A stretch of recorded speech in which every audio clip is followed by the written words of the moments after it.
Assalamualaikum warahmatullahi wabarakatuh. Waalaikumsalam warahmatullahi wabarakatuh. Bismillahirrahmanirrahim. Alhamdulillahirabbil alamin wa bihi nasta'inu ala umuri dunya waddin. Wassalatu wassalamu ala asrofil anbiya'i wal mursalin sayyidina wa maulana Muhammad amma ba'd. Yang terhormat Bapak Kepala Sekolah SD Negeri Cenang 2 atau yang mewakili, yang kami hormati seluruh Bapak dan Ibu Dewan Guru SD Negeri Cenang 2, dan yang saya hormati tentunya pemantik dari narasumber dalam kegiatan aksi nyata Ibu Mutamimah SPDST. Puji dan syukur kita haturkan kepada Allah Subhanahu wa Ta'ala yang telah mana melimpahkan nikmat, rahmat, hidayah serta inayahnya kepada kita semua, sehingga alhamdulillah kita bisa bertatap muka ya, penuh di tempat yang penuh dengan ilmu ini, dengan keadaan sehat walafiat. Salawat dan salam tak lupa pula kita haturkan kepada junjungan Nabi Agung Nabi besar Muhammad SAW yang telah mengantarkan kita dari zaman kegelapan ke zaman yang penuh dengan ilmu ini, yang tentunya kita nantikan syafaatnya yaumil qiyamah nanti. Langsung saja saya selaku pembawa acara akan menyampaikan susunan acara. Acara yang pertama yaitu pembukaan, acara yang kedua yaitu sambutan, acara yang ketiga pemaparan, kemudian yang terakhir yaitu penutup. Marilah kita buka acara pada siang hari ini dengan membaca basmalah bersama-sama. Bismillahirrahmanirrahim. Semoga acara pada kegiatan siang hari ini berjalan dengan lancar. Amin. Selanjutnya yaitu sambutan kepala sekolah yang dalam siang hari ini akan diwakili oleh Bapak Untung. Kepadanya dipersilakan.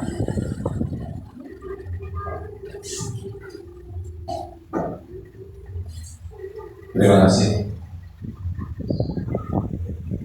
atas waktunya yang saya diberi kesempatan untuk memberikan sambutan. Tidak dengan pula saya mengucapkan terima kasih kepada Bapak Kepala Sekolah yang hari ini diwakilkan saya karena ada kepentingan dinas. Jadi saya mewakili kepala sekolah untuk memberikan sambutan terkait dengan diseminasi aksi nyata modul 1.4. Pertama-tama marilah kita panjatkan puji dan syukur kepada Allah Subhanahu wa Ta'ala yang mana telah memberikan kita rahmat dan inayahnya sehingga pada hari ini kita bisa melaksanakan kegiatan hari ini. Semoga kegiatan hari ini bisa berjalan lancar dari awal hingga akhir. Amin amin ya rabbal alamin. Untuk keduanya sholawat serta salam marilah kita curahkan kepada junjungan kita baginda Muhammad sallallahu alaihi wasallam yang mana beliau telah memberikan kita atau menuntun kita ke zaman yang penuh dengan kebaikan dan kebenaran sampai saat ini, dan kelak kita menantikan sabarnya. Amin amin ya rabbal alamin. Terima kasih. Saya selaku perwakilan kepala sekolah mengucapkan kepada rekan saya Bu Mutamimah selaku calon penggerak angkatan 10 Kabupaten Brebes yang akan mendiseminasikan apa yang telah dipelajari. Semoga kita rekan-rekan yang lain bisa mencontoh atau bisa melaksanakan atau mengimplementasikan apa yang akan nanti dipaparkan, sehingga kita bisa terpacu, Bapak Ibu, terpacu dalam hal ini kita mengikuti jejak yang baik dari atau baik praktisnya dari Ibu Mutamimah. Jadi sekali lagi saya selaku perwakilan dari Bapak Kepala Sekolah SD Senang 2 memberikan motivasi juga kepada rekan lain untuk bisa mengikuti jejaknya Bu Muhammad. Demikian yang bisa saya sampaikan. Dari Berbuddaya, wassalamualaikum warahmatullahi wabarakatuh.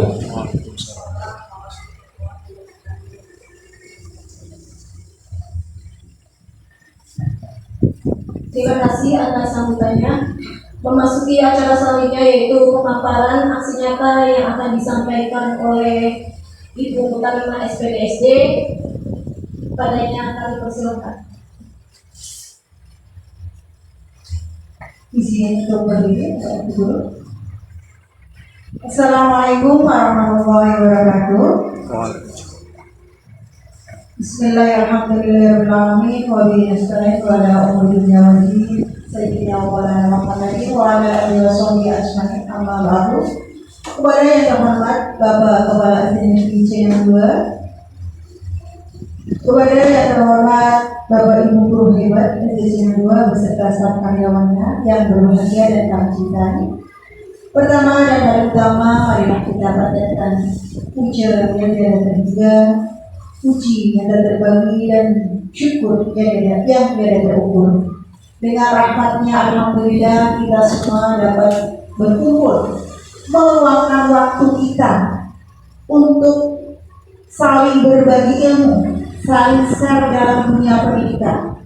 Oke, Bapak Ibu, saya mengucapkan sangat terima kasih atas kesediaan waktunya, di mana pada menjelang penerimaan rapor kita disibukkan banyak sekali agenda-agenda yang perlu kita selesaikan. Tapi dengan rasa syukur saya sekali lagi terima kasih atas peluangan waktu Bapak Ibu guru hebat untuk diri saya sendiri untuk menyampaikan tentang diseminasi aksi nyata program pendidikan guru budaya positif di SD Negeri Senang 2. Kedua kalinya sholawat serta salam semoga tetap kita tercurahkan kepada Rasulullah SAW yang telah membawa kita semua dari zaman kebodohan sampai alhamdulillah sekarang penuh dengan modernisasi, adanya IT yang luar biasa, HP Android dan lain sebagainya. Pada kesempatan kali ini saya sebagai calon guru penggerak, di mana saya masih proses belajar Pak Ibu. Jadi pada kesempatan ini juga saya selalu meminta kolaborasinya baik dari Bapak Kepala SD Negeri Senang 2 dan beserta Dewan Gurunya dalam melengkapi berbagai tugas yang ada pada pendidikan guru penggerak saat ini. Dan alhamdulillah juga kami dari Kecamatan Songkong banyak sekali teman dari CGB kami yang saling mensupport, saling berkolaborasi dari berbagai hal. Dari berbagai hal itu misalnya seperti tugas-tugas yang harus diselesaikan, yang harus sesuai dengan jadinya kita saling berkolaborasi pada ibu guru, terutama di SD kita ya.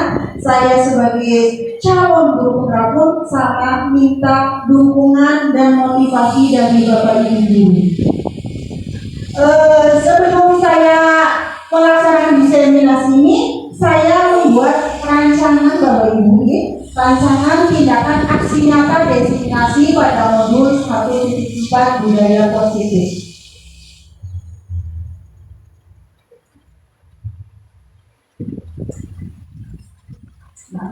Di sini saya alhamdulillah fasilitatornya namanya Bu Wiwi Intarti, beliau dari Banjarnegara. Kemudian Ibu Siti Alia Mayasaro sebagai pengajar praktik kami. Dari latar belakang sebelum aksi nyata saya buat itu, budaya positif, di mana budaya positif merupakan perwujudan dari nilai-nilai atau keyakinan universal yang diterapkan di sekolah. Suasana atau budaya yang berkembang di sekolah secara tidak langsung menjadi cermin dari tujuan mulia atau nilai-nilai yang sekolah anut dan diyakini selama ini. Untuk itulah, untuk menciptakan suatu lingkungan yang positif agar terbentuk budaya positif adalah salah satu itu proses berjalan pendidikan yang harus kita jalani. Karena ini merupakan tanggung jawab kita semua di Bapak Ibu guru ya, agar suatu tujuan dapat terlaksana, kita itu saling berkolaborasi untuk mewujudkan suatu impian budaya positif itu berjalan dengan sukses. Kemudian dari tujuan aksi nyata ini, yang pertama mewujudkan murid yang merdeka dan disiplin yang kuat. Kemudian yang kedua, menumbuhkan budaya positif di sekolah dengan meyakini nilai-nilai universal. Kemudian tolak ukur dari aksi nyata ini, yang pertama, murid terlibat secara aktif dalam membuat keyakinan kelas. Yang kedua, guru dan murid dapat menerapkan budaya positif secara konsisten, secara kontinu. Kemudian yang ketiga, terciptanya suasana atau lingkungan positif. Sebelum melaksanakan diseminasi juga, saya tahap yang pertama melakukan menghadap kepala sekolah, minta izin untuk mendeskripsikan bersama rekan guru tentang pentingnya peranan budaya positif dan keyakinan kelas. Yang kedua, saya sudah mengumpulkan rekan guru untuk melakukan diseminasi. Kemudian yang ketiga, merefleksikan dan mengevaluasi keyakinan kelas yang telah dibuat. Dan alhamdulillah pada saat ini kita sudah akan melaksanakan aksi nyata, yaitu aksi nyata diseminasi. Kemudian itu tentang agenda rencana saya yang sudah kami rencanakan, dan selama ini akan menyampaikan diseminasi budaya positif, menyebarkan pemahaman dan pengalaman penerapan budaya positif. Sama. Nah, di sini ada pertanyaan tematik Bapak Ibu. Kita perhatikan, setuju atau tidak setuju. Setiap Bapak Ibu guru pasti dari soal 1 sampai 3 ada yang setuju dan ada yang tidak setuju. Saya ingin pendapat dari Bapak Ibu dari pertanyaan 1 sampai 3, setuju atau tidak setuju. Saya minta pendapatnya dari buku itu, silakan. Pertanyaan itu nomor 1 itu Hukuman dapat mendisiplinkan anak, setuju atau tidak setuju? Tidak setuju. Alasannya karena hukuman itu bisa mengakibatkan efek trauma psikis. Terus yang kedua saja, tiga-tiganya pemberian hukuman dengan hal positif seperti membaca atau membersihkan halaman sekolah dapat meningkatkan disiplin anak. Pemberian hukuman dengan hal positif seperti membaca atau membersihkan halaman sekolah dapat meningkatkan disiplin anak. Ini menurut saya itu bisa iya, bisa tidak. Ya, bisa setuju juga bisa tidak setuju. Setujunya bagaimana? Karena itu berarah ke positif, hal yang positif. Tapi tidak setujunya, anak itu bisa jadi hal yang positif itu bisa dikatakan sebagai hukuman. Ya. Terus yang ketiga, memberi penghargaan dapat meningkatkan motivasi belajar anak. Memberi penghargaan dapat meningkatkan motivasi belajar anak. Ya, mungkin bisa saja. Menurut saya bisa setuju, bisa tidak, tergantung dari momennya. Ya, tergantung dari momennya. Kenapa? Karena menurut saya itu setuju jika momennya itu dalam kondisi jangka pendek, itu tidak berakibat. Ya, tapi kalau jangka panjang itu membuat anak itu merasa bisa dijadikan sebuah kekecewaan ketika dia itu tidak mendapatkan penghargaan, tidak sesuai dengan ekspektasi anak itu. Itu aja yang bisa saya berikan. Terima kasih. Oke, terima kasih Bu Husnul, tepuk tangan buat Bu Husnul. Ya, jadi Dari pertanyaan tersebut, tematik tersebut beda ya, ada yang setuju dan tidak setuju. Nah, tadi diusul dari kaum Hawa. Sekarang saya minta dari kaum Adamnya untuk menjawab pertanyaan setuju atau tidaknya. Silakan Pak Waldo. Baik, sangat menarik sekali pertanyaan pemantik. Memang kita dihadapkan dengan sebuah persoalan yang nyata yang berada di sekolah kita. Pertama, hukuman dapat mendisiplinkan anak. Kalau saya pribadi, hukuman dapat mendisiplinkan anak, ya setuju. Bu Musyola tadi setuju ya? Tidak setuju ya? Ya Bu ya, saya setuju hukuman dapat mendisiplinkan anak. Ya anaknya itu ya menjadi disiplin sama ya, seperti itu. Kemudian hukuman dengan hal positif seperti membaca atau memberi pembersihan harus dapat meningkatkan disiplin anak. Dengan hal positif, saya setuju ini untuk kemudian hukuman membaca atau menghadapis Al-Quran, hafalan, dan setuju dengan disiplin. Yang ketiga, memberi penghargaan dapat meningkatkan motivasi belajar anak. Ya saya setuju juga, sepakat dengan yang disampaikan oleh Bu Husnul bahwasanya beliau dengan kalau satu punishment. Tapi ketiga ini saya misalnya pribadi saya setuju agar meningkatkan motivasi itu. Dan juga ketika cara pendek ya, cara tersebut harus kita apresiasi. Tapi ketika dalam kalimat itu akan menjadi sebuah apa yang anak tersebut berlaku, yaitu meningkatkan belajarnya hanya karena ada input tertentu, ada motivasi tertentu. Kayak anak itu motivasinya belajarnya meningkat, kan, tapi di belakangnya itu ada sesuatu hal yang diharapkan. Tapi ya kalau jangka pendek ya saya setuju panjang ya, karena kalau meningkatkan motivasi kita harus punya sadar luar, tidak ada yang namanya sebuah kesadaran diri. Nah, ini hanya kita saya seperti itu. Terima kasih. Oke, terima kasih atas pendapatnya dari Bu Husnul dan Bu Wanto atas jawabannya ya. Lanjut di slide berikutnya. Oke. Di sini pada modul 1.4 tentang budaya positif ada topik penyebaran pemahaman dan penerapan disiplin positif. Yang pertama, disiplin positif dan nilai-nilai kebajikan universal. Terus teori motivasi, hukuman dan penghargaan. Yang ketiga, keyakinan kelas. Selanjutnya, kebutuhan dasar manusia dan dunia berkualitas. Yang kelima, 5 posisi kontrol. Dan yang keenam, segitiga restitusi. Dimana nanti saya bahas satu persatu ya. Lanjut. Speaking, oke? Berhubung audionya lagi kurang baik, kita bersuara saja ya, biar semangat.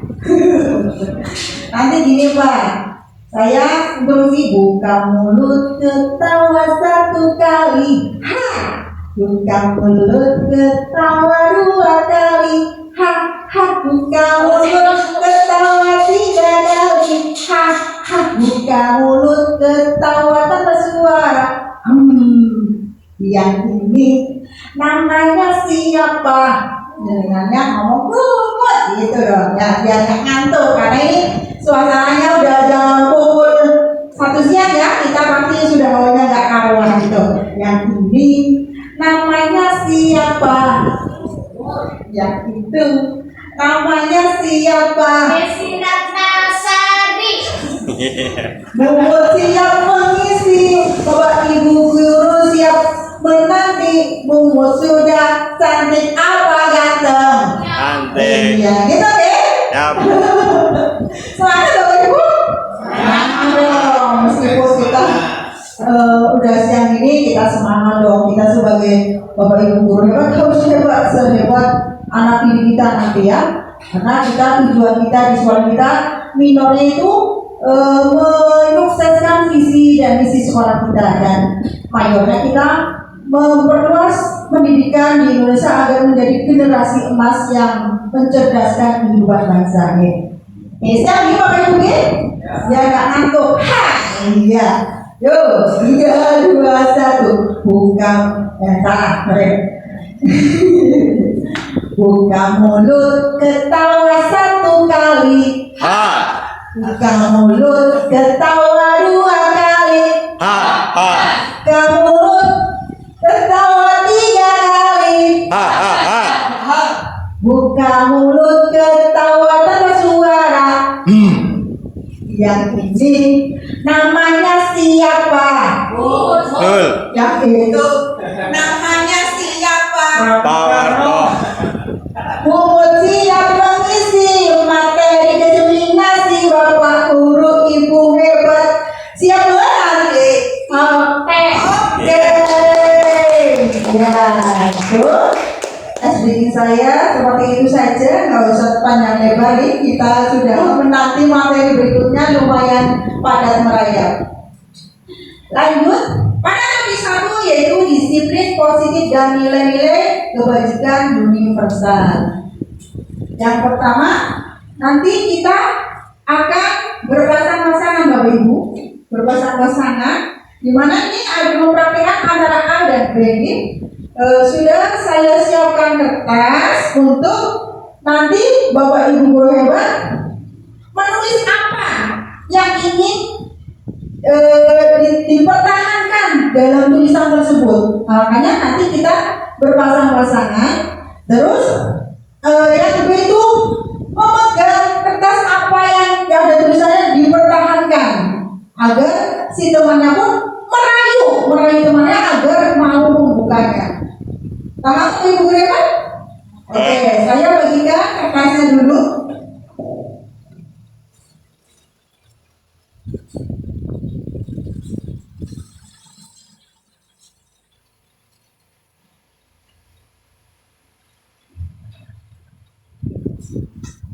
Silakan ditulis apa yang ada di benak Bapak Ibu guru hebat yang mau dituliskan. Terus temannya ingin mengetahui apa sih tulisan yang dirahasiakan teman kita. Silakan Bapak Ibu.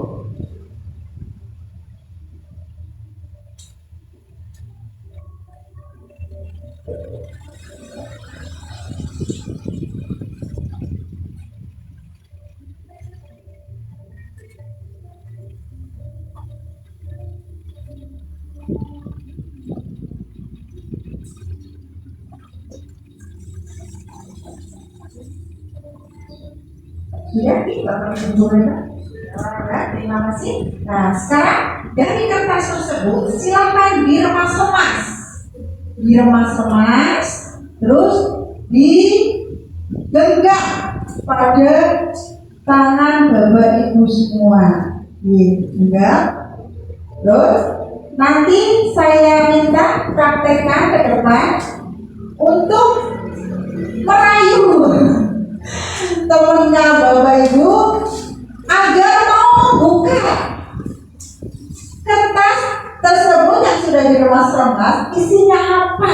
Tulisan apa yang dirahasiakan dan ingin tahu apa sih isinya? Siap ya?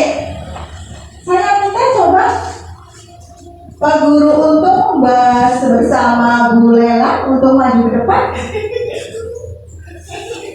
Biar nggak ngantuk Bapak Ibu.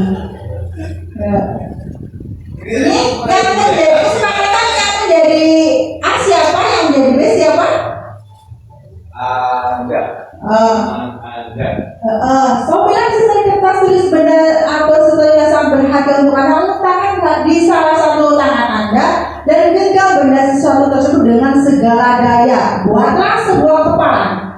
Terus teman B berarti mulailah menjadi ayah, menggenggam berarti. Terus nanti Pak Untuknya merayu. Merayu agar Bu Lela itu mau membuka genggaman kertas dan mau membaca apa isi dari kertas tersebut. Silakan Bu Lela. merayu ini Pak Untung. Iya, bapak-bapak kalau ada langsung agak merayu. Terima kasih kepada Ibu yang telah memberikan waktu. Saya suruh untuk merayu Bapak Ibu. Mulailah. Jadi saya bertugas untuk merayu Bu Lela bagaimana dia memberikan, mengikhlaskan, melepaskan kepada saya. Kalau berarti Bapak Ibu seperti pada saya kira, aduh ini juga minta. Ini saya disuruh bukan nih caranya bagaimana Bapak Ibu dengan merayu apa bagaimana. Nah ya saya kira tulisan yang di sini sangat berharga buat kita ya. Cuma karena beliau menggagalnya sangat keras, tidak mungkin lah ya. Saya kalaupun saya memaksa itu adalah sangat berharga. Saya bukan aja nanti terjadi ya awalnya.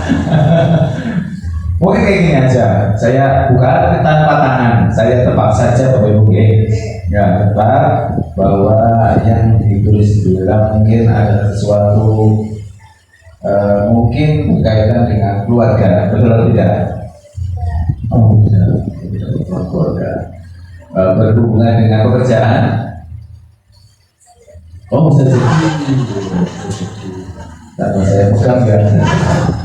Mungkin prestasi. Oh, bukan.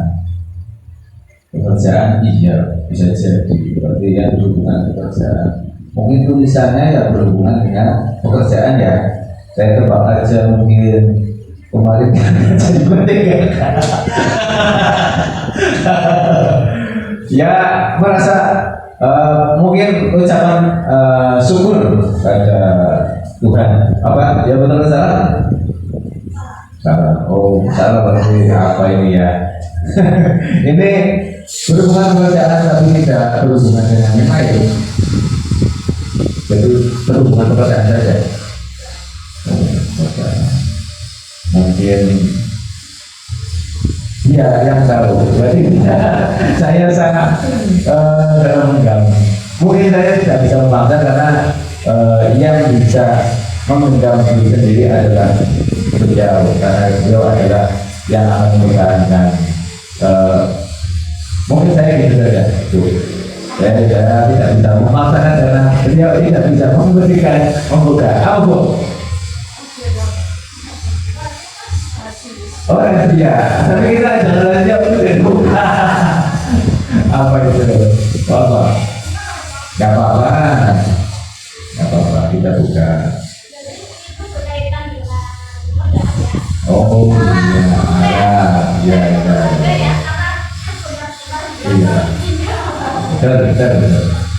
Ya, jadi beliau tulisannya full time Bapak Ibu. Ya terima kasih. Itu saya berarti saya nyerah Bapak Ibu. Terima kasih Bu. Buat Pak Untung dan Bu Lela ya. Berarti dari yang nomor itu kontrolnya itu sangat berat ya. Jadi suatu rahasia yang kita miliki harus benar-benar ditutup rapat-rapat. Baik keluarga kadang tidak tahu ada apa sih masalah yang sedang dia tidak tahu. Oke, kita lanjut. Dari disiplin waktu ini nanti kita akan mengenal makna disiplin ya, disiplin positif. Nah di sini kata disiplin berasal dari bahasa Latin yaitu artinya belajar, di mana kata belajar berkonotasi dengan murid-murid Sokrates dan Plato, di mana di sini membuat orang menggali potensi menuju sebuah tujuan apa yang dia hargai. Namun dalam budaya kita, makna kata disiplin telah berubah menjadi sesuatu yang dilakukan seseorang pada orang lain untuk mendapatkan kepatuhan. Kecenderungan umum adalah menghubungkan kata disiplin dengan ketidaknyamanan dengan apa yang kita hargai atau pencapaian suatu tujuan mulia.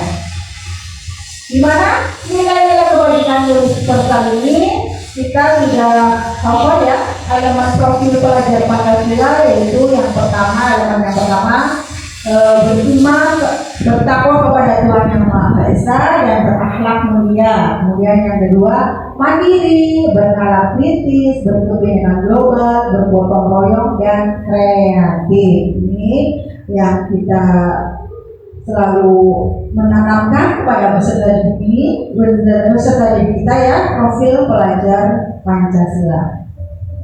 Kemudian kita lanjut pada topik yang kedua, yaitu teori motivasi hukuman dan penghargaan restitusi. Di mana pada teori motivasi perilaku manusia itu ada motivasi eksternal dan motivasi internal. Nah, di mana contoh dari motivasi eksternal itu satu, untuk menghindari ketidaknyamanan atau hukuman. Apa yang akan terjadi apabila saya tidak melakukannya? Berarti ini berdasarkan dari luar nih Bapak Ibu nih. Contoh yang kedua lagi yang datangnya dari luar itu untuk mendapatkan imbalan dari orang lain atau institusi. Apa yang akan saya dapatkan apabila saya melakukannya? Itu contoh kalimatnya. Kemudian kalau motivasi perilaku manusia dari dalam, in itu dalam, berarti untuk menghargai diri sendiri. Nah, makanya kita jadilah diri sendiri itu hebat. Ya. Di sini juga Bapak Ibu guru hebat juga mempunyai keterampilan yang berbeda-beda. Dia si A, guru A, si B, si C itu beda-beda. Apalagi peserta didik kita nih mempunyai karakter minat belajarnya pun berbeda-beda. Makanya kita sebagai guru harus bisa mendesain pembelajaran yang ingin kita sampaikan kepada peserta didik kita. Kemudian ini Ki Hajar Dewantoro telah menyimpulkan bahwa merdeka itu artinya tidak hanya terlepas dari perintah, akan tetapi juga cakap untuk memerintah diri sendiri. Kemudian pada hukuman dihukum oleh penghargaan di sini contohnya itu ada yang berpengaruh jangka pendek dan jangka panjang, penghargaan menghukum, penghargaan mengurangi ketepatan, penghargaan tidak efektif, penghargaan merusak hubungan. Di sini penghargaan berlaku sama dengan hukumannya. Di sini artinya meminta atau membujuk seseorang untuk melakukan sesuatu untuk suatu tujuan tertentu dari orang yang meminta atau membujuk seperti tadi pada proses menggenggam selembar kertas yang isinya nggak tahu, sedangkan diri kita sendiri sebagai bisa mengontrol diri, ya, keyakinan dirinya tidak mau membuka itu tentang hukum sama dengan hukuman dalam meminta membujuk gitu. Kemudian dihukum oleh penghargaan, di mana yang pertama penghargaan menurunkan kualitas, selanjutnya penghargaan menguatkan kreativitas, penghargaan mengurangi motivasi intrinsik. Ini tadi penghargaan motivasi mengurangi intrinsik dari dalam kita sendiri. Kemudian contoh dari pengakuan apresiasi kebajikan yang pertama itu tentang di pembuka nilai kebajikan, situasinya yang pembukanya kemarin, contoh kalimat kemarin saya perhatikan Pak, lanjutkan. Terus nilai kebajikannya berarti rasa empati kita kepada siswa kita seperti apa. Terus situasinya pada saat menolong murid baru di kelas kita. Itu contoh dari pengakuan atau apresiasi kebajikannya. Terus selanjutnya yang kedua, saya menghargai berarti nilai kebajikannya itu kepedulianmu. Situasi yang diterapkan misalkan pada saat kamu membantu teman-temanmu di tugas kelompok. Terus contohnya lagi pengakuannya seperti terima kasih untuk terus nilai kebajikannya adalah rasa tanggung jawabmu. Ini nilai kebajikannya dan situasinya pada saat kamu memungut kertas-kertas yang berserakan di lantai. Ini contoh dari apresiasi kebajikan. Nah, Nah, di sini kita bisa membedakan antara hukuman atau konsekuensi ya. Contohnya di sini yang berupa hukuman, contohnya tindakan seorang guru yang pertama mencatat 100 kali di dalam buku kalimat, disuruh menulis sampai 100 kali bahwa ibu guru, saya tidak akan terlambat lagi karena terlambat ke sekolah. Ini namanya hukuman. Terus contoh dari hukuman lagi, lari mengelilingi lapangan basket 2 kali karena terlambat hadir di sekolah, yang juga hukuman. Kemudian murid diminta push up 15 kali karena tidak menggunakan masker ke sekolah. Dengan hukumannya berikutnya, murid disuruh untuk mengenakan sepatu sehari di sekolah karena tidak mengenakan sepatu hitam. Ini beberapa contoh hukuman. Sedangkan contoh dari konsekuensi diantaranya menggantikan kertas teman yang telah dicoret-coret, kemudian membersihkan tumpahan air di meja tulis karena tersenggol pada saat belajar. Ini tindakan-tindakan guru dan hukuman atau konsekuensinya. Di sini ada tabel perbedaan hukuman dan konsekuensi, di mana hukuman biasanya itu sesuatu yang menyakitkan harus terjadi. Yang konsekuensi itu sesuatu harus terjadi dan harus kita memecahkan solusinya itu gimana. Terus selanjutnya itu membuat anak sakit baik fisik maupun hati untuk jangka waktu yang lama. Kalau konsekuensi membuat anak merasa tidak nyaman dalam jangka waktu pendek. Nah, disinilah kita ketahui bahwa hukuman dan konsekuensi ini, mungkin kita lanjut. Nah, kita lanjut tentang restitusi. Restitusi adalah proses menciptakan kondisi bagi murid untuk memperbaiki kesalahan mereka sehingga mereka bisa kembali pada kelompok mereka dengan karakter yang lebih kuat. Restitusi juga merupakan proses kolaboratif yang mengajari murid untuk mencari solusi dalam memecahkan suatu masalah. Nah, di sini ada identitas gagal dan identitas sukses, di mana dalam pendisiplinan untuk menciptakan disiplin positif itu hukuman yang gagal, identitas gagal dan identitas sukses. Contohnya di mana ini hukuman tersebut sesuatu yang menyakitkan, ya. Terus konsekuensi sesuatu harus terjadi, sedangkan restitusi merupakan suatu pilihan yang diberikan guru untuk menentukan penyelesaian suatu masalah. Terus dan tidak nyaman, di mana hukuman itu tidak nyaman. Si anak itu karena kalau dihukum oleh gurunya itu selalu diingat sampai mereka lulus pun diingat, oh ini dulu Bu Mut misalkan pernah menghukum saya saat tidak berangkat sekolah karena saya bermain-main HP sama teman-teman, jadinya kemalaman akhirnya tidak berangkat, itu misalkan. Terus korban tidak nyaman untuk murid atau jangka waktu pendek, ini kalau konsekuensi. Sedangkan kalau restitusi itu menguatkan pada diri siswa yang telah berbuat itu, memberikan solusi yang terbaik, pilihan yang terbaik menurut si anak itu sesuai dengan kesepakatan dan keyakinan kelasnya seperti apa. Inilah tentang identitas gagal dan identitas sukses. Lanjut.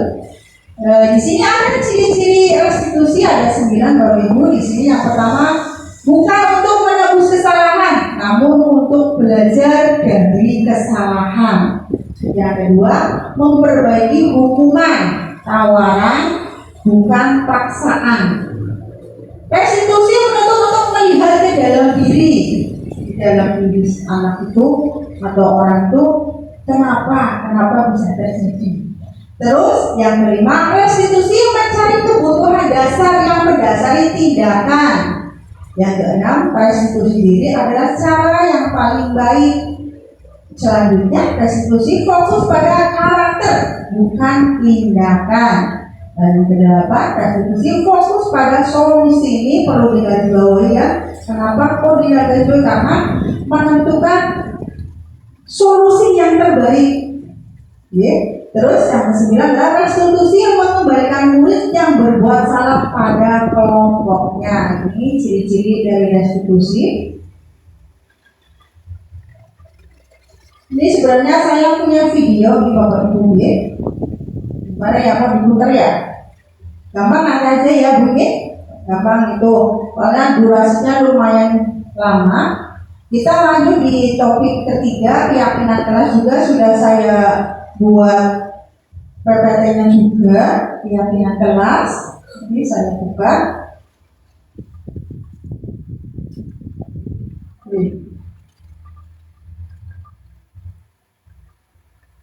Tidak. Langsung lagi. Pokoknya bisa. Maaf kalau Ibu.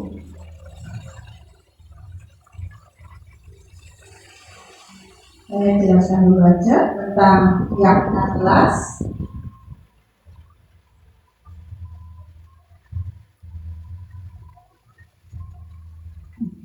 Dimana keyakinan kelas biasanya kita buat pada awal-awal pembelajaran di Bapak Ibu tahun ajaran baru, dengan suasana baru kita membuat pertama peraturan kesepakatan, kemudian yang terakhir itu keyakinan kelas. Dimana pada keyakinan kelas ini ada perilaku-perilaku yang sangat positif, sangat baik untuk dilaksanakan. Setiap kelasnya pun berbeda-beda tentang keyakinannya. Di sini ada pertanyaan, mengapa tidak peraturan saja? Mengapa harus keyakinan kelas? Mengapa kita memiliki peraturan harus menggunakan helm bila mengendarai kendaraan roda 2? Nah, karena untuk keselamatan di Bapak Ibu, untuk keselamatan juga, karena itu peraturan agar kita selamat di perjalanan. Yang kedua, mengapa kita memiliki peraturan 3M menggunakan masker, mencuci tangan, dan menjaga jarak 1,5 meter di sini? Dulu kita sudah melaksanakan itu ya, karena kita tersebarnya COVID-19, jadi peraturan itu sangat tepat sekali untuk menjaga kesehatan kita. Kemudian, mengapa kita memiliki peraturan harus datang tepat waktu pada saat mengikuti pelatihan? Nah, di sini termasuk unsur intrinsik kita diri sendiri agar kita membiasakan disiplin waktu. Nah, untuk mendukung motivasi intrinsik, kembali lagi ke nilai-nilai keyakinan lebih menggerakkan seseorang dibandingkan mengikuti serangkaian peraturan. Nah, di sini ada lingkaran tentang budaya positif, di mana yang pertama lingkungan positif, kita membuat keyakinan kelas, terus peraturan kelas. Yang mana dalam keyakinan kelas tersebut kita mendapatkan kesepakatan kelas. Contoh di sini kesepakatan kelasnya datang tepat waktu. Berarti kita disiplin waktu, terus mengucapkan salam. Ketika kita masuk dalam ruang kelas, si anak mengucapkan salam. Saat memfasilitator, anak benar bisa mengucapkan salam. Ya, itu sebagai kesepakatan kelas. Terus menjaga kebersihan sekolah. Nah, membiasakan ke anak-anaknya membuang sampah pada tempatnya, jangan menjaga lingkungan baik di rumah atau di sekolah, hidupnya di kelasnya masing-masing. Kemudian berdoa sebelum dan sesudah kegiatan. Ini sudah kegiatan kita sebelum KBM, sebelum kegiatan belajar mengajar, kita membiasakan budaya-budaya positif, yaitu berdoa. Kemudian aktif dalam pembelajaran. Terus tertib. Di mana pada kesempatan kelas kami guru dan murid yang saling menyayangi. Terus kami murid yang selalu semangat dalam belajar. Terus kami murid yang peduli dengan teman-teman di sini, peduli saling menolong apabila anak membutuhkan, ya, saling membantu. Itu kita peduli dengan teman-teman. Nah, di sini ada kegiatan pendalaman keyakinan kelas disimbolkan dengan tabel C dan tabel W, ya. Dimana di situ contoh hormat itu terdengar, terlihat, berperilaku. Dimana contoh dari hormat itu kami meyakini bahwa sangat penting untuk menghormati semua orang dan barang milik orang lain. Ini namanya yang hormat, tampak seperti bekerja di rumah yang dimiliki, terus bekerja. Dan kami meyakini bahwa sangat penting untuk mengerjakan segala pekerjaan atau mengikuti kegiatan yang telah ditugaskan. Kemudian diterima dan dimiliki. Kami meyakini bahwa sangat penting untuk merasa diterima pada suatu kelompok dan saling berdiri satu dengan yang lain. Ini tentang pendalaman keyakinan kelas KBT dan W. Ini KBT-nya. Nanti materinya saya share saja, juga perlu sangat luas karena ini materinya luar biasa. Nah, di sini tabel peraturan keyakinan kelas. Peraturan itu selalu memberikan buku ke tempatnya. Contohnya berarti yang itu yakin bahwa mengembalikan buku di tempatnya itu sebagai rasa tanggung jawab, ya, rasa tanggung jawab istilahnya, agar kelihatannya si buku-buku yang sudah kita baca kita pakai itu terlihat rapi kembali. Kemudian dilarang mengganggu orang lain.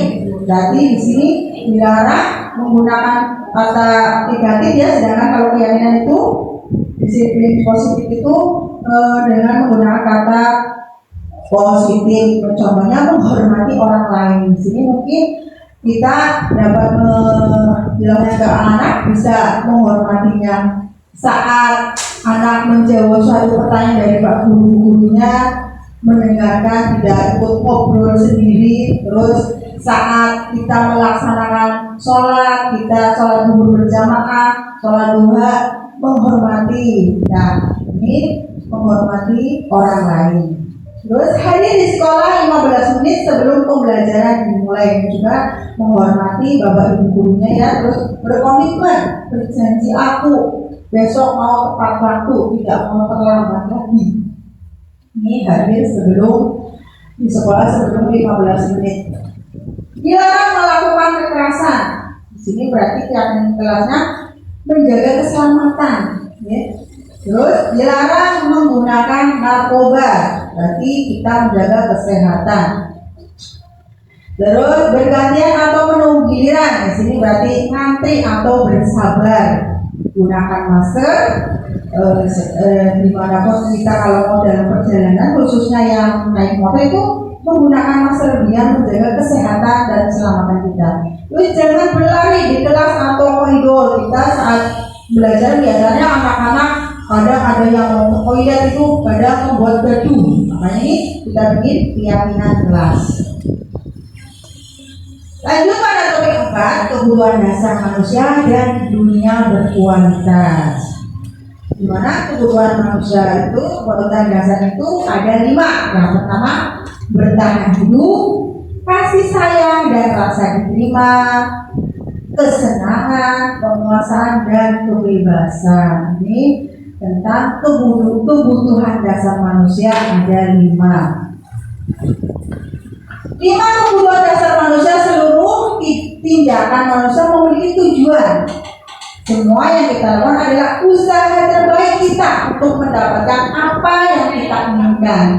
Ketika kita mendapatkan apa yang kita inginkan, sebetulnya saat itu sedang memenuhi suatu kebutuhan. Di mana kebutuhan bertahan itu atau survival, kasih sayang dan rasa diterima, love and belonging, kebebasan atau freedom, kesenangan, fun, dan penguatan power. Kita seorang murid melakukan suatu perbuatan yang yang bertentangan dengan nilai-nilai kebajikan atau melanggar suatu peraturan. Hal itu sebenarnya dikarenakan karena gagal memenuhi kebutuhan dasar manusia. Sehingga kita harus pandai-pandai dalam memenuhi kebutuhan dasar manusia seperti pesan dari kita dalam memenuhi kebutuhannya. Anak itu berbeda-beda nih kalau itu ya. Yang pertama tentang bertahan hidup. Nah, kita mempertahankan hidup bersifat fisiologis untuk misalnya kesehatan. Kita membutuhkan rumah untuk berteduh dan makan, untuk pertumbuhan, untuk perkembangan kita, kebutuhan biologis sebagian dari proses reproduksi, termasuk kebutuhan tetap bertahan hidup. Nah, komponen psikologis pada hidup ini meliputi kebutuhan akan perasaan aman. Si anakmu di dalam kelas setiap belajar keinginan itu aman dari mau diterimanya si guru, bapak ibu guru, atau teman-temannya. Kadang ada suatu keadaan anaknya kurang bergaul, akhirnya mereka dijauhkan. Nah, seorang ibu harus selalu mendekatkan anak tersebut apa solusinya, ya? Sehingga mereka merasa diterima di kelasnya untuk belajar bersama. Yang kedua, kasih sayang dan rasa diterima tadi bisa dikaitkan tentang bertumbuh kenyamanan dalam kebutuhan bertahan hidup. Kemudian di sini kasih sayang itu tadi, si anak itu selalu ingin dikasih sayang selain di rumah, di sekolah pun si anak minta dikasih sayang dan merasa diterima. Meskipun dalam keadaan kondisi apapun, keadaan di rumahnya, keadaan orang tuanya, dia ingin merasakan kasih sayang dan rasa diterima oleh temannya dan bapak ibu gurunya. Terus yang ketiga, penguasaan kebutuhan pengakuan atas kemampuannya. Anak-anak memiliki kebutuhan dasar akan penguasaan yang tinggi. Biasanya selalu ingin menjadi pemimpin. Si anak itu berbeda-beda, tapi kadang ada yang ingin pemimpin. Misalnya pada pertemuan pertama sebelum kegiatan awal belajar itu, kadang anak ada yang ada maksudnya. Kadang mintanya, Bu, saya jadi ketua kelas saja. Nah, gila, mungkin dia merasa pengen cita-cita itu karena dia pengen jadi pemimpin. Jadi dia selalu percaya diri akan kemampuannya itu, penguasaannya itu lebih hebat. Nah, mereka juga suka mengamati sebelum mencoba hal baru. Belum kemudian dia sudah memberanikan diri. Bu, saya pengen jadi ketua kelas. Demikian tuh. Mereka juga biasanya rapi dan sistematis dan selalu ingin mencapai yang terbaik. Kemudian tentang kebebasan, kebutuhan akan pilihan, kebutuhan untuk bebas adalah kebutuhan akan kemandirian, otonomi, memiliki pilihan dan mampu mengendalikan arah hidup seseorang. Anak-anak dengan kebutuhan kebebasan yang tinggi menginginkan pilihan. Mereka perlu banyak bergerak untuk mencoba dan terus mencoba, tidak terlalu terpengaruh orang lain dengan mencoba hal baru dan menarik ini. Si anak itu diberi kebebasan. Ada anak juga yang berpendapat tentang pelajaran, Bu, hari ini pelajaran apa? Padahal sudah ditentukan, dia si anak menginginkan pelajaran yang terbaru, misalkan menggambar. Anak diberi kebebasan, Bu, gambar ini saja, gambar yang sudah disediakan, khususan minta dimengerti dan minta kebebasannya tersebut terpenuhi. Ini tentang kebutuhan akan pilihan. Kemudian kebutuhan kesenangan, di mana kebutuhan akan kesenangan adalah kebutuhan untuk mencari kesenangan, bermain dan tertawa. Bayangkan hidup tanpa kenikmatan apapun betapa menyedihkan. Geser menghubungkan kebutuhan akan kesenangan dengan belajar. Semua hewan mematikan inteligensi tinggi. Bermain, saat mereka bermain, mereka mempelajari keterampilan hidup yang penting. Manusia tidak berbeda. Anak-anak dengan kebutuhan dasar, ya kebutuhan anak-anak itu berbeda-beda. Ya pun anak membutuhkan kesenangan.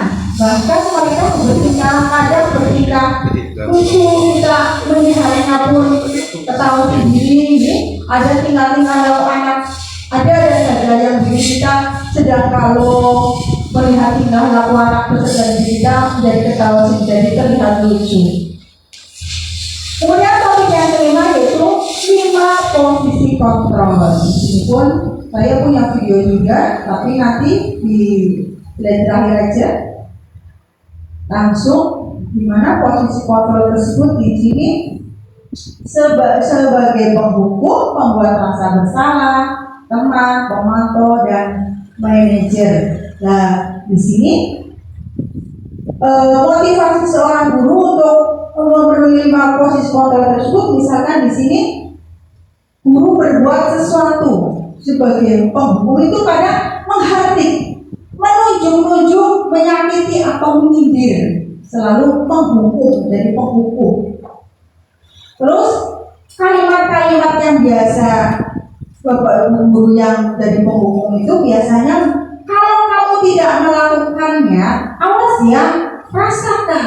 Itu bahasanya keras gitu.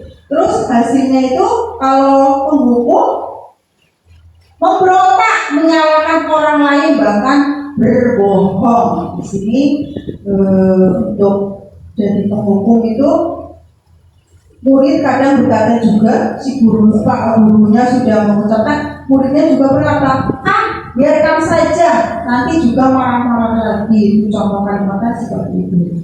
Kemudian kalau kita sebagai guru berbuat sebagai pembuat rasa bersalah, contohnya ini berceramah dan mengatakan, seharusnya ibu kecewa apa yang kamu lakukan hari ini, misalkan.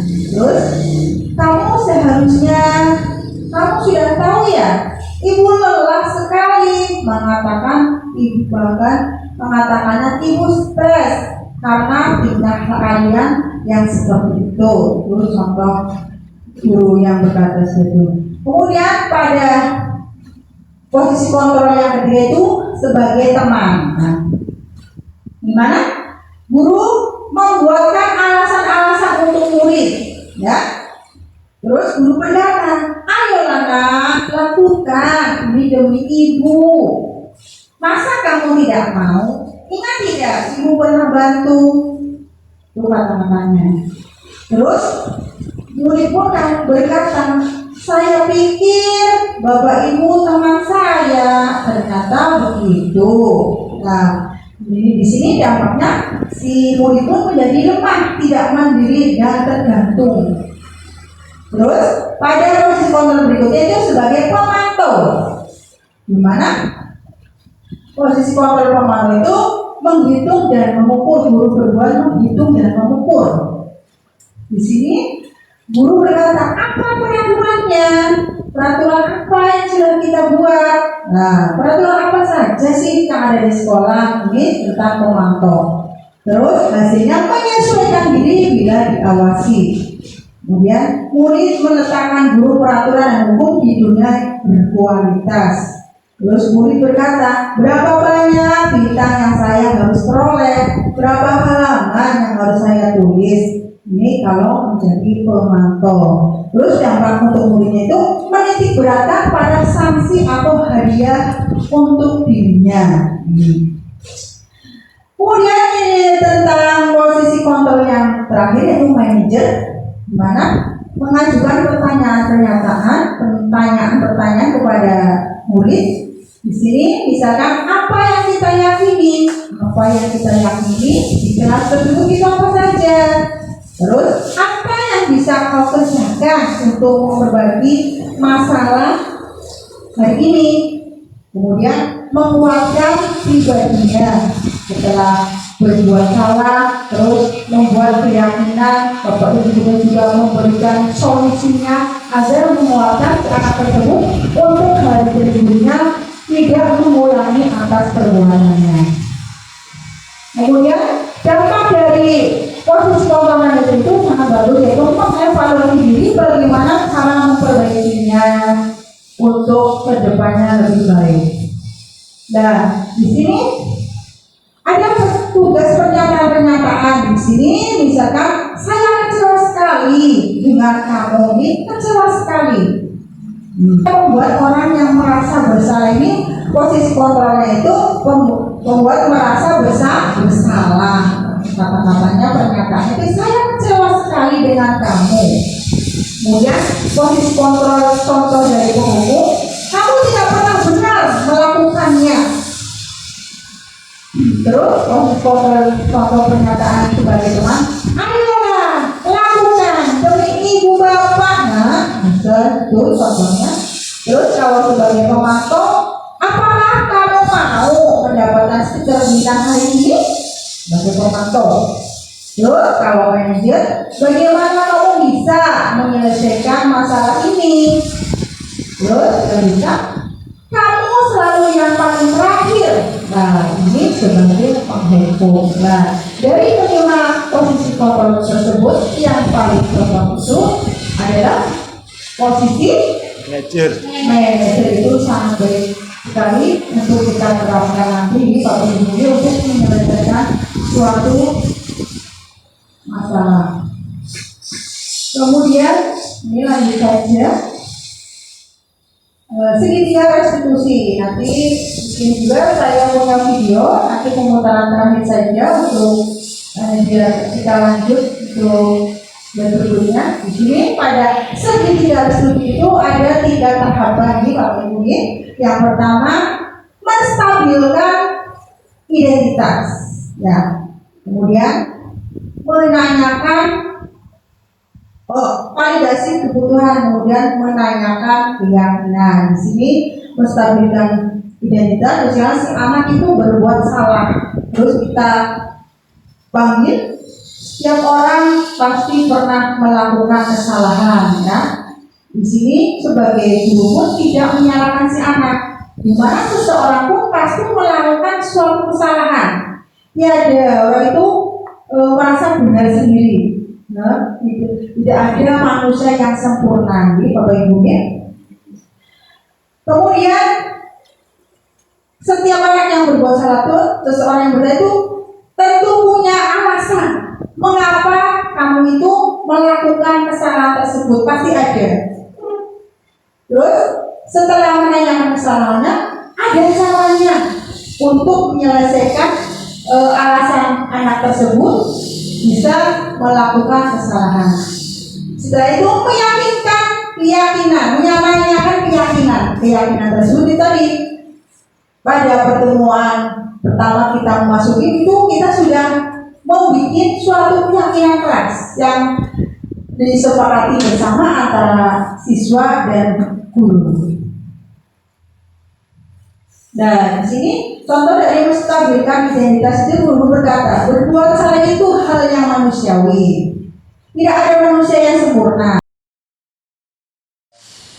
Terus ini menanyakan keyakinan, ya, keyakinan kelas. Itu apa nilai yang kita percaya, di mana nilai-nilai universal, apa yang telah kita sepakati. Nah, nilai-nilai terbaik ini kita tanyakan ke anak tersebut.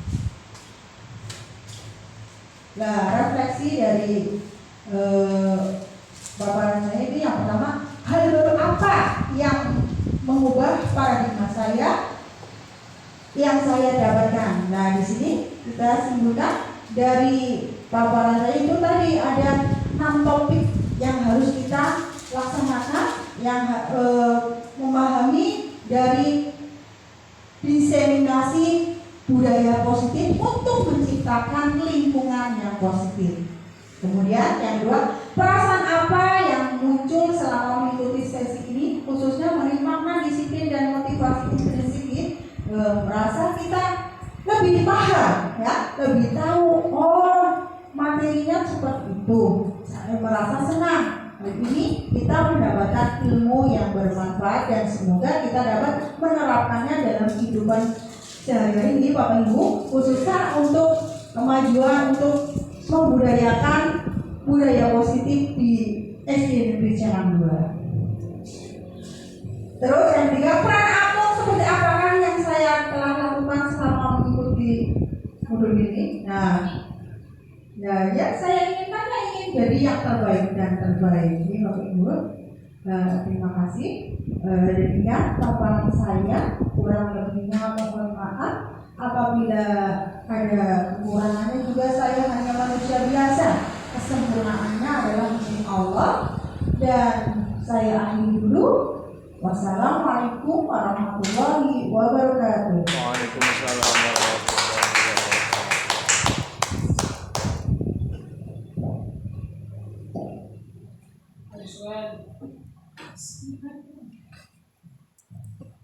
Terima kasih atas penyajian materinya kepada Ibu Tania SPDSD.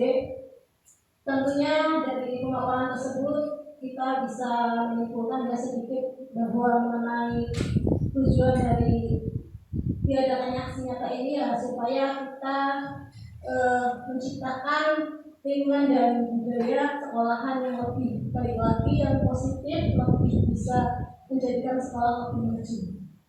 Demikian yang sudah saya